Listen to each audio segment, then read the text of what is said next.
64 minutes dans un instant, les temps forts, l'essentiel de l'émission, mais d'abord le rappel des titres.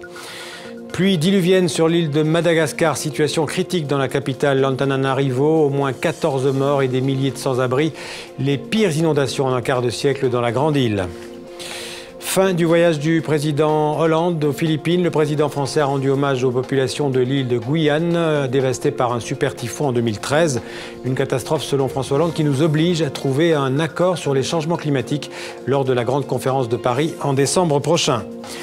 Après la destruction par des membres du groupe État islamique d'un patrimoine culturel inestimable dans le musée de Mossoul en Irak, l'UNESCO, par la voix de sa directrice générale Irina Bokova, en appelle au Conseil de sécurité de l'ONU et à la Cour pénale internationale. Et puis au Rwanda, condamnation à 10 ans de prison pour Kizito Mihigo, un chanteur très populaire reconnu coupable de conspiration contre le gouvernement du président Kagame. Il était notamment accusé d'avoir établi une liste de personnes à tuer, parmi lesquelles le président Kagame.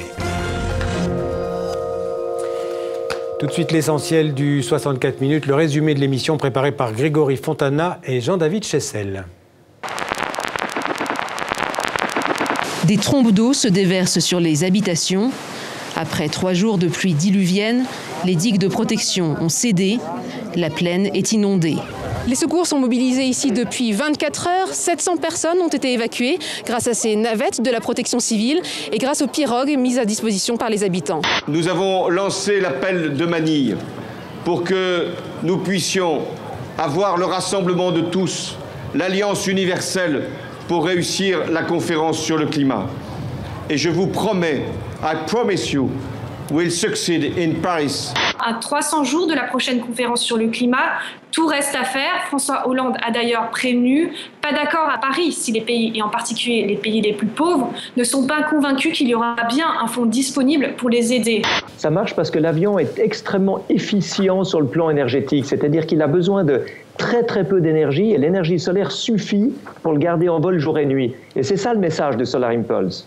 Mais je ne suis pas Charlie et je condamne tous ces assassinats, ces meurtres, cette violence qui n'est pas faite par l'islam. Elle est faite par des Français qui sont musulmans, mais ça c'est leur problème d'éducation. Moi je n'ai pas besoin de répandre des crimes des autres. Parce qu'il ne suffit pas de se dédouaner en disant que ceux qui ont commis les actes, les attentats des 7 et 9 janvier dernier ne sont pas des musulmans. Ce sont des musulmans. Ce sont des gens qui se réclament de cette religion. Qu'est-ce qui fait que ces gens-là ont fait ce qu'ils ont fait et quelle est ma part de responsabilité à moi en tant que musulman?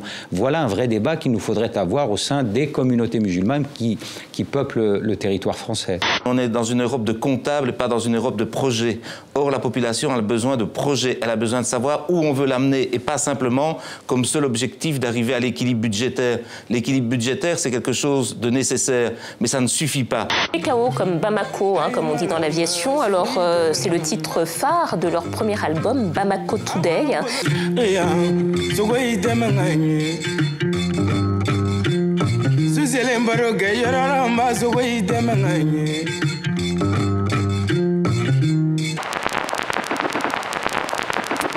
Voilà, c'est fini pour ce vendredi. Je vous dis à demain avec toute l'équipe pour un nouveau 64 minutes. D'ici là, restez avec nous sur TV5 Monde. Bonne soirée, bonne nuit ou bonne journée où que vous soyez. Merci.